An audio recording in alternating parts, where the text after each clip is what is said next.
እና ማዛሬ ትላንት አይደለም አንተ ያልከው ብቻ ሳይሆን እኔ ያልኩት ነው የሚሆነው።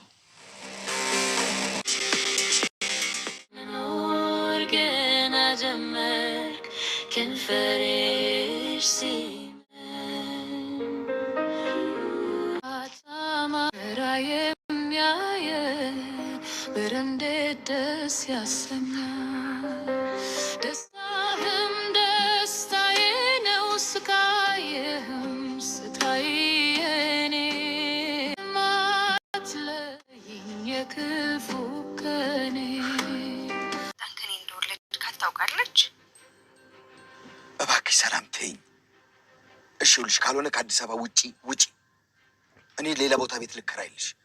ከዛ በኋላ ለዳጣ ቀስ ብለን እነግራታለን። አይ ጋሼ እንደሱ አልፈልግም። ወልጄ ስጠነክር ልጄን ይዤ እሱ ቤት ነው መምጣት የምፈልገው። ከዛ የማርታን አይን ደፍረሽ ልታይ እንዴ? ጋሼ እኔ እኮ ምንም አላጠፋሁም፣ ያንተ ጥፋት ነው። ለማንኛውም ጋሼ እሱ ቤት ኖራለሁ። ዳጣም እናቷ እንደሆንኩኝ ታውቃለች። ልታሳብጂኝ ነው አይደለም? ልታሳብጂኝ። ይኸውልሽ ለዳጣ እናቷ እንደሆንክ ልንገራት ያልሽውን አይደለም ከስልክሽ ከአእምሮሽ ፍቀሽ አጥፊው። ገባሽ? ስላረገሽው ልጅ ደግሞ በቃ እርሺው። ምኑን ልርሳው? ሁሉንም ነገር እርሺው።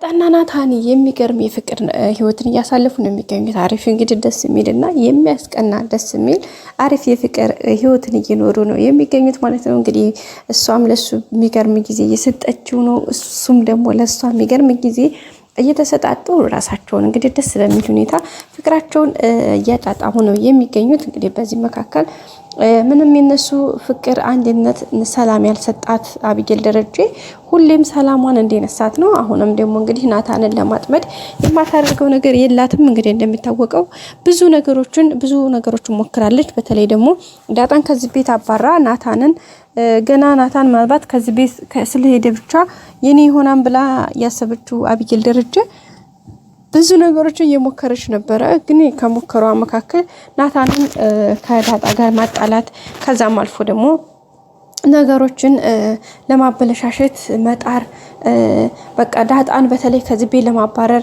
ናታንና ዳጣን ለማጣላት በተለይ ደግሞ ዳጣ በናታን ላይ ያላትን እምነት ያላትን አመለካከት እንድትሸረሽር ጥሩ ነገር እንዳይሰማት በቃ ብዙ ነገሮችን ስታደርግ ነበረ። ብዙ ነገሮችን ሞክራለች። ብዙ ነገሮችን ግን አልተሳካላትም። የሚገርመው ነገር አልተሳካላትም።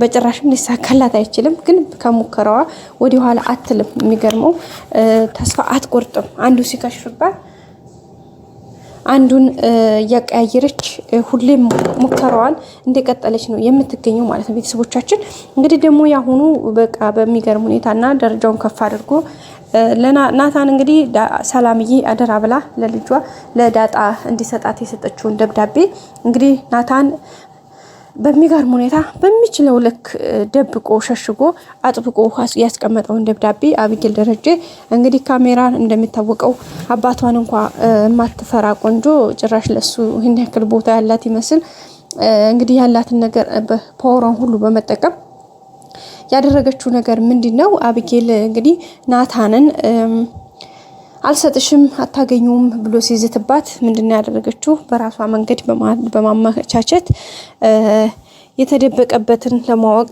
ካሜራ ነበር ቤት ውስጥ የደበቀችው። እንግዲህ ካሜራ በማስቀመጥ በየት እንዳስቀመጠው አግኝተዋለች። በመጨረሻም እንግዲህ አንስታ ቀጥታ ይዛው የሄደችው ወደ የምትፈልግበት ቦታ ነበር። ወዲያው ነበር ካሜራውን ከከፈተች በኋላ ጀስት ያስቀመጠበትን አወቀች ማለት ነው። ካወቀ በኋላ እንግዲህ ቀጥታ ከዛ ደብዳቤውን በጥላ አየችው፣ ከፈተች።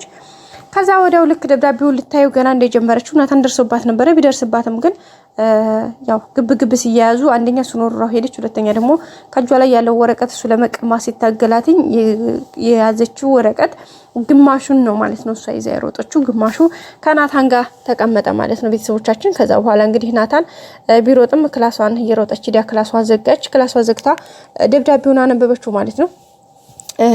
ደብዳቤውን ካነበበችው በኋላ እንግዲህ ግማሹ ወረቀት ላይ ነው የደረሳት። የቹክ ፓርት ምንድነው የሚለው ሰላምና ዳጣ እናትና ልጅ እንደሆኑ ደብዳቤውን የጻፈችው ሰላም እንደሆነች ነው የሚያሳየው ማለት ነው። ሌላኛው ናታን ላይ የቀረው ደብዳቤ እንግዲህ ዳጣ የተወለደችው ከደረጀ እንደሆነ እንዴትም እንድትወልዳ ደግሞ ያደገችበትን ምክንያት እንዴት እንደተጣለች የሚያሳይ ነገር ስለ ደረጀና ስለ ሰላም ግንኙነት እንዲሁም ደግሞ ስለ ዳጣ ስለ ተጣለችበት ሁኔታ ጎዳና እንዴት እንዳደገች የሚያሳይ ነገር ነበረ ማለት ነው። ናታንም በጣም ነው የደነገጠው። ስለዚህ እዛ በቃ ይሄን ነገር በቃ ትልቅ ነገር እንዴት በቃ ማለት ትልቅ ሚስጥር እንዴት ዘረገፈ ስለተረዳ ናታን በጣም ነበር የተናደደው በሰዓቱ። ግን ያው ምንም ማድረግ ስለማይቻል ያው ነገሮችን ተረጋግቶ ማስተካከል እንዳለበት ነው የተሰማው። በመጨረሻም እንግዲህ ያን ነገር አስተካክሎ ቀጥታ እባክሽ ብሎ ገብቶ እንግዲህ ተንበርክኮ ነው የለምናት እንግዲህ ቃል የገባችለት ምንድነው የምታገባኝ ከሆነ ቀለበት የምታስርልኝ ከሆነ ይሄን ደብዳቤ ወይም ደግሞ ይሄን ያየሁት ሚስጥር ለማንም ላለመናገር ቃል ገባልሃለሁ አለችው። ናታንም እንግዲህ አማራጭ ስላልነበረው በሱ ምክንያት ይሄ ቤተሰብ እንዳይተራመስ እንዴት አወቅሽ ሲባል እንግዲህ ናታን ሰላም ለናታን የሰጠችውን ደብዳቤ አንብቤ የሚለው ነገር ስለሚመጣ ከዛም ደረጀ በተለይ እኔ ጋር ይቀመጥ ይሄ ነገር ናታን ብሎት ነበር ባለፈውና አይ አባዬ በቃ እኔ ራሴ በድብቄ አስቀምጣለሁኝና ያደራ ደብዳቤ ስጡኝ ብሎ እንግዲህ ከተቀበለ በኋላ ይሄ ነገር ሲፈጠር በቃ በእኔ ምክንያት ደረጀ የሚጨነቅበት ሐሳብ እንግዲህ ሰላምም ደግሞ የሰጠችኝ አደራ መብላት አልችልም በቃ የፈለግሽውን ነገር ሆነልሻለሁኝ ስላላት ኦኬ የፈለኩትን ነገርማ እንደዛ የምትሆንልኝ ከሆነ መልካም በማለት እንግዲህ ይሄን ነገር ነበር ያደረገችው። በዚህም እንግዲህ በጣም ነው የተናደደችው። ናታን በጣም የተናደደው ግን ማንም ማድረግ ስለማይችል አንዴ ከናታን እጅ ከአቢጌል እጅ ስለገባ ነገር ይሹ ያው ሚስጥሩ ኦልሬዲ ስለተዘረገፈ ምንም ማድረግ ስለማይችል ነገሮችን ቀስ ብሎ ማሰብ እንዳለበት ተሰምቶታል። ከዛ በኋላ እንግዲህ ያንን መያዣ አድርጋ ናታን እንደፈለገች እየከረከረችው ነው የምትገኘው።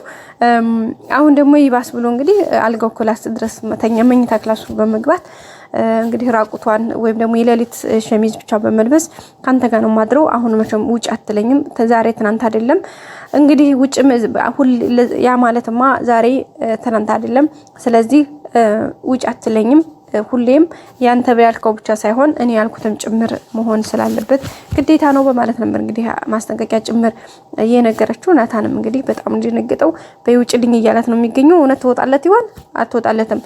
ትወጣለች ግን ምናልባት የምትወጣበት መንገድ በጣም ከባድ ነው የሚሆነው። ምክንያቱም እዚህ ጋር አንደኛ ብር ያድራለሁኝ አንደኛ ናታን እሷ ጋር በፍጹም ማድረግ አይችልም። ምክንያቱም ያው እሷ ከሱ ጋር አድራ ማርገዝ ስለሆነ የምትፈልገው እሱ ነገር በጣም ከባድ ነው። ሁለተኛ ደግሞ ውጪ ብላትም እርብዬ ቤተሰብ ደፈረኝ ብዬ እናገራለሁ ነው የምትለው እርግጠኛ ነኝ። ስለዚህ አሁን እሱ ነገር ናታን በጣም ያሳስባል። ግን ደግሞ ብትልም ትበል ነው የሚለው በእርግጠኝነት የፈለግሽው ማድረግ ትችላለሽ ሄደሽ ተናገሪ ሊላት ይችላል የሚል ሐሳብ አለኝ። እናንተስ ምን ትላላችሁ ቤተሰቦቻችን? እንጂ የአቢጌል ነገር እንደምታውቁት እንግዲህ በነገራችን ላይ ጥርጣሬዋን የሆነ ነገሯን ለቆመችለት አላማ ወደ ኋላ ማትልበት ሁኔታዋ ደስ ይላል። ግን ደግሞ በጣም የሆነ ስግጥ በቃ አይደል ጋይስ የሆነ በቃ ከመስመር ልክ ያለፈ ስግጥና ባህሪዋ በጣም ነው የሚያስጠላው። በቃ አይደል ናታንን የሆነ ወጥመር ለመክተት ያው በርግጥ የራሷ ለማድረግ ነው። ግን ደግሞ ሰዎችን የራሳችን ለማድረግ በዚህ ልክ አይደለም ማለት የሆነ አካሄድ መኖር አለበት እንጂ ዝም ብሎ በእንደዚህ በግግምና የሚሆን ነገር የለም ጋይስ። ስለዚህ እና የሆነ ያለው ነገር እሱ ነው። ቀጣይ እንገናኝ። ሰላም።